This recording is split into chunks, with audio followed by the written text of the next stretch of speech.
Ladies and gentlemen, welcome to another episode of the Bell to Bell All Elite Week review of this past week's episodes of AEW Dynamite and AEW Collision. I'm your host, DJ Mainstream, the voice of the voiceless, patent pending. And this past week, we had a little bit of a short stay residency in Cincinnati, Ohio, the home of Jon Moxley. So I'm going to go through Dynamite first, then hit Collision, because this was a newsworthy week for AEW. Let me just start off by the places that AEW go to do these events. I love the ambiance. It's not your typical, I'm okay with it not being a big arena, but I'm even loving it more when it's places that characters like Toni Storm or even later in Collision where Athena can be around. I love the ambiance that's the places they're choosing. So good job on AEW on finding these good places to have events like this, which was perfect for MJF's and Hangman Adam Page's opening. Let me just say straight up, these two being the main characters of AEW is perfect the way it needs to be. Let them branch off from time to time to do their own thing, obviously, but when they're together, it's magic, and I love every bit of this promo. MJF basically being goaded into cashing in his Casino Gauntlet contract, and that makes our AEW World Championship match official, Hangman versus MJF.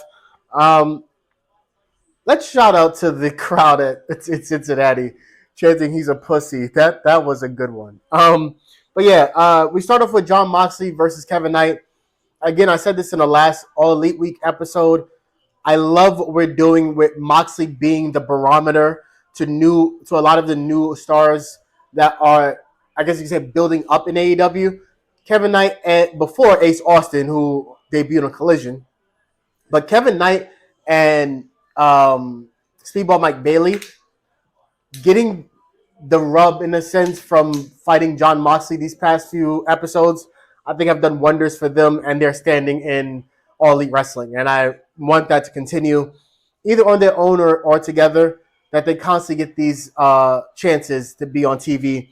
Great match back and forth. Moxley, of course, winning, but you get Darby basically getting involved, Ospreay coming out, and out of nowhere, first off, what Sinzu beam did Will Ospreay take? Because I know his neck got to still kind of be fucked up, right? Because you don't throw out a lights out steel cage match, let alone eventually we get it being a 5-on-5 steel cage. Is it a 5-on-5? Maybe more than that.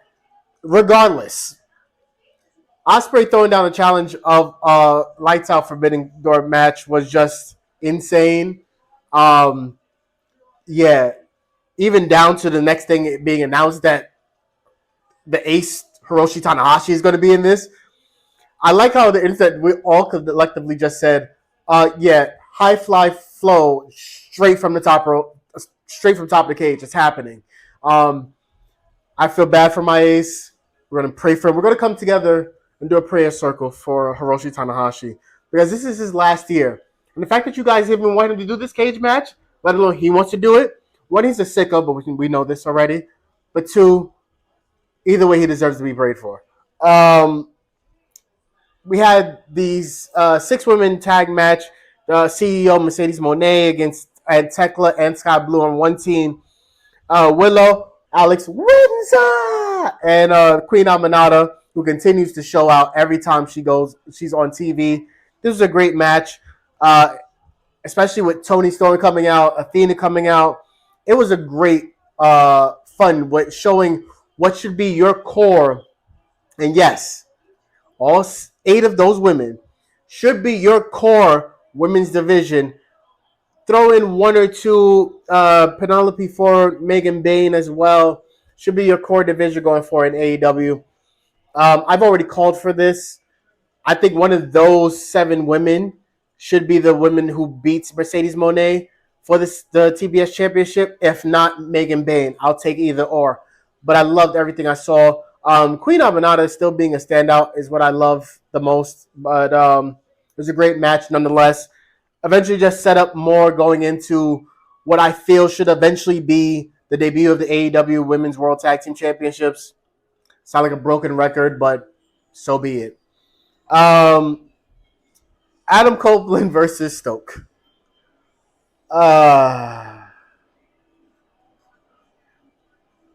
There's not much we can say about it. It happened. It happened. Uh, Adam Copeland giving us great meme work because I definitely abused the heck out that meme. Shout out to Southside Gun on Twitter as well. We abused the heck out that meme, but it was a great back and forth for what it was. FTR basically breaking their restraining order was what it led to, and they're coming out to help Stoke, which eventually led up to Christian coming out with Spike helping out Adam Copeland, which we got a kind of a hug, halfway hug. Don't want to read too much into it. But I'm assuming we're going to have to just make it work and everything is good together because now there's an official tag team match at Forbidden Door. First time in, I think they said 12 years. Christian Cage and Adam Copeland versus Kip Sabian and Nick Wayne. And for all you assholes that sit there and say, well, Kip Sabian getting pay-per-view minutes. Yes, we're in the man's homeland and he deserves the pay-per-view. He's a day one. What the fuck is you talking about? Anyways, shout out to Kip Sabian. I love the fact that we're continuously, I called for it already. I love the fact that we're digging in the crates when it comes to the Young Bucks. Bringing up, I guess, their super indie names when they first started. That was a lot. I won't repeat it because I feel like my viewership kind of got hindered last episode when I was applauding what happened with the Bucks. I don't want to say how that happened. But I see the numbers. Matt and Nick have my respect, but the fact that they're still enjoying their time as being the butt of the jokes is great. The big standout here of the big match, where it was the Bucks out there with Josh Alexander and Kyle Fletcher, a part of the Don Callis family, against basically part of the conglomeration with Hologram and Tomohiro Ishii, with Brody King and the surprise entry, who I guess is going to be, well, not guess, but is basically Kyle Fletcher's TNT Championship challenger at Forbidden Door, Hiromu Takahashi. I got the weird feeling, which eventually the team Takahashi, Hologram, Ishii, and Brody King won. I don't like the backlash. I won't even say backlash. You guys just don't study enough New Japan Pro Wrestling. I don't study enough New Japan Pro Wrestling. But I know who Hiromu Takahashi is. Top of the card, perfect challenger for somebody. I think I just said this in the last episode. Bring me somebody that will give me a banger out of Kyle Fletcher. If you think Hiromu Takahashi is not going to give Kyle Fletcher a run for his damn money, the fact that he's going through a murderer's row of New Japan Pro Wrestling wrestlers that are going to give him a run for his money, trust me. If he didn't feel the Ishii match from Collision, he's definitely going to feel the Hiromu match from Forbidden Door. Trust me on it. But it's going to be a great match nonetheless. What I loved out of it is the fact that Good Sport, Justin Roberts taking Super Get Party from both Matt and Nick, which led to a nice little gesture of Tony Schiavone announcing for the first time on a Turner Network in years. That's a great little nod to him, and Schiavone loved it, and it was good for what the moment was. That should not go unnoticed. Schiavone has had some type of loyalty to the Turner Network, and being a part of AEW just solidifies that. Let's get Schiavone in Television Hall of Fame. Yeah. It eventually leads to, again, the announcement from Schiavone of the Death Riders, the Bucks, and Gabe Kidd versus Ospreay, Tanahashi, Kenny Omega, and Ibushi, the Golden Lovers, and Darby Allin. Off of bat, Forbidden Door, whoever's going, shout out to Lucy. Y'all are fucking lucky. Y'all get to see the Golden Lovers back together. But this is also hoping that I sneakily want the Golden Lovers, especially after Ibushi announced that he signed an extension to his contract, that if we're going to do full-time minutes and we're protecting our wonderful cleaner Kenny Omega and our Golden Star, Put them in the tag team division. Why not? What's going to happen? What's going to happen? Let's just put them in the tag team division. Imagine Golden Lovers versus FTR. I mean, I may or may not be cooking here. But eventually we get a trios match at the end of the show. The Ops, your trios champions, Samoa Joe, Powerhouse Hobbs, who has one of the best fucking spine busters in wrestling right now, and Katsuyori Sabata against La Facción Ingobernable, the Beast Mortals, Dralistico, and my guy Roosh. Great hard-hitting match. I want this to keep them in the realm because the Ops won. I want to keep LFI in the round of those trios championships because they deserve a trios championship run. If not in AEW, Ring of Honor, but Roosh and LFI, Roosh being in that company as long as he has so far and putting on bangers, the Jon Moxley match, the Danielson match, the Hangman, the list goes on. The man has put on some matches.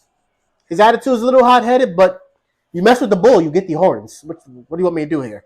But the show ends up going off with MJF attacking Hangman, promising him there's much more to come when it comes to what happens here. I understand MJF and Hangman are building up this pay-per-view and this match last minute in a sense. It kind of deserves them to get a follow-up again for whatever happens at the end of Forbidden Door. They deserve a follow-up at All Out to give them more of a build-up time. But it was a good way to end Dynamite. I don't know where they go from it to continue to build the match. But still a great card either way because we led into Collision with Toni Storm giving her rousing monologue, which was interrupted by Athena. Toni Storm, man, they're going to do promo classes of her in the future where what she's doing on screen is going to be taught in some wrestling school somewhere if it's not already, because there's the character work she's been able to do with her timeless gimmick is just no bullshit. It's top tier, like it's legit top tier. Shout out to Blair Davenport getting the rub of seeing it firsthand, but I love everything they do in her character. But even more so, what Athena did. That promo saying that this is AEW, we're the best wrestler, how come this bitch is here, I loved it. Because as much as we love Toni Storm, she's still a character who wrestles, and she wrestles very fucking good. But she's built so much equity in AEW as the women's champion. You kind of forget she's very character driven because she's so good in the ring. But she's very character driven where Athena. Let's go back to when Jody Threat caught a fucking elbow to the mouth, bro. Like, Athena's gonna rock your jaw and tell you to do better next time because you're a porcelain hussy. The contrast of styles between them two are going to be great because I really think they deserve a nice little trilogy. But this beginning was great for what it was. Mina Shirakawa coming out, kissing her girlfriend Toni. Because that's going to lead to Death Before Dishonor of Athena versus Mina for AEW for the Ring of Honor Women's Championship. Which honestly, if I'm just foreshadowing here, I have Toni show up and kind of get in Athena's head a bit. Interesting way of having Athena lose the title, but maybe, who knows? But we'll see, because Mina said to herself, Athena 68, no. And she's not trying to get 69. This eventually led to the debut. I'm sorry. It led to Mox and Yuna versus Jet Speed. Again, love everything we're doing with Jet Speed. Mox and Yuna win here. But I'm hoping, as much as Jet Speed put on these recent weeks, I want them, I don't know. Because I'm stuck in the realm of what we're seeing with how deep the roster is in AEW. Eventually, in this episode, we get a Outrunners promo. That division's so top heavy. I don't see where it goes with the AEW World Tag Team Championships, especially after Forbidden Door, where Hurt Syndicate faces the winner of Brodito and FTR. I don't know. this is a very interesting way we can go with this, but we will see. We end up getting Ace Austin debut versus Ricochet. Love the debut. I loved everything Ace Austin does in the ring. I love this character work since back in MLW days. I watched him then. Um, he was destined for the spot he's in. If I'm foreshadowing, because I don't see the back and forth for him and Ricochet ending just anywhere. I'm seeing a eventual factor in Ace Austin and Bang Bang Gang, just to add depth to their division until Colton and even Jay White come back.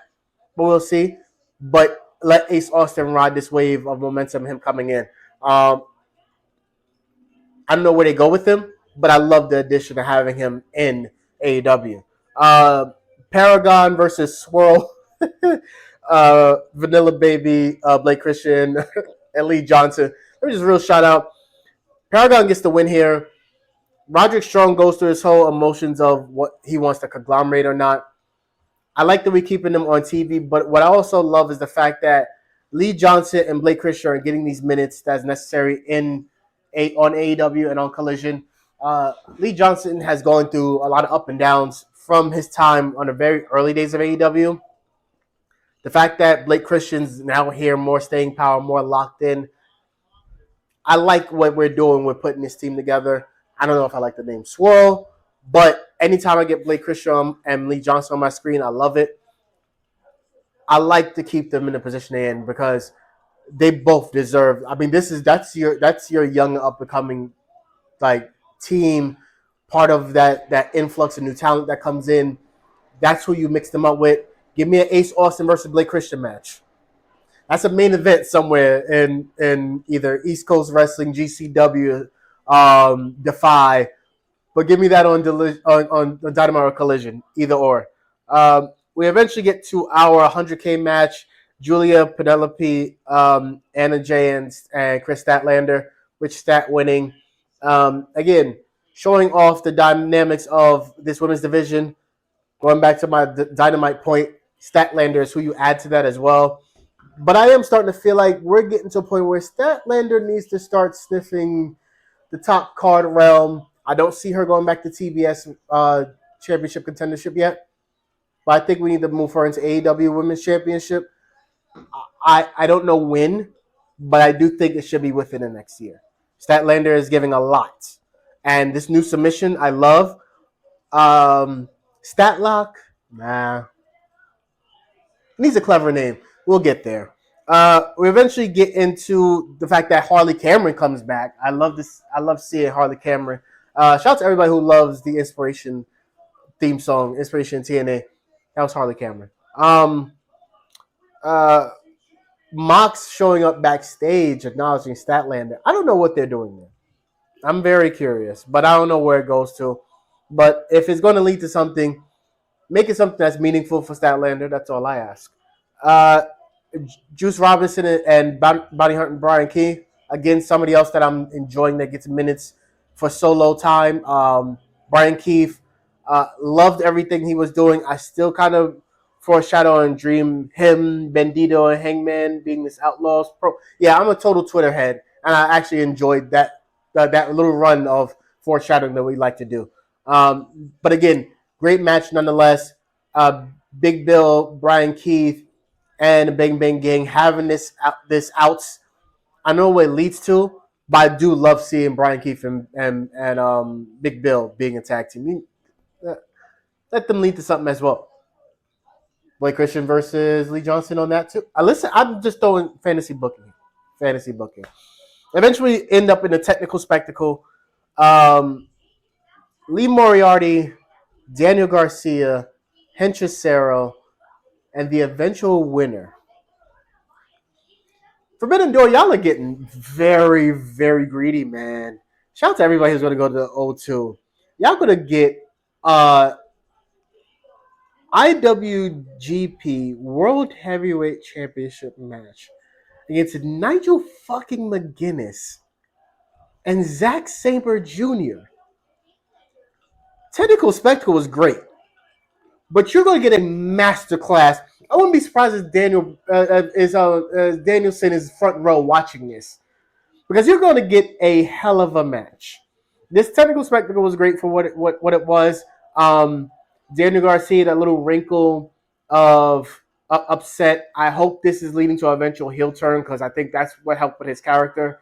Um, Let him do a whole tear down Daddy Magic. Bleed that man open to get a full heel turn in there.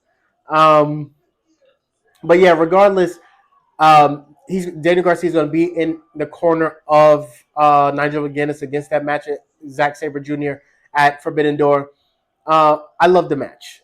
I think we're eventually going to see Henchicero, that Henchicero versus Bandito.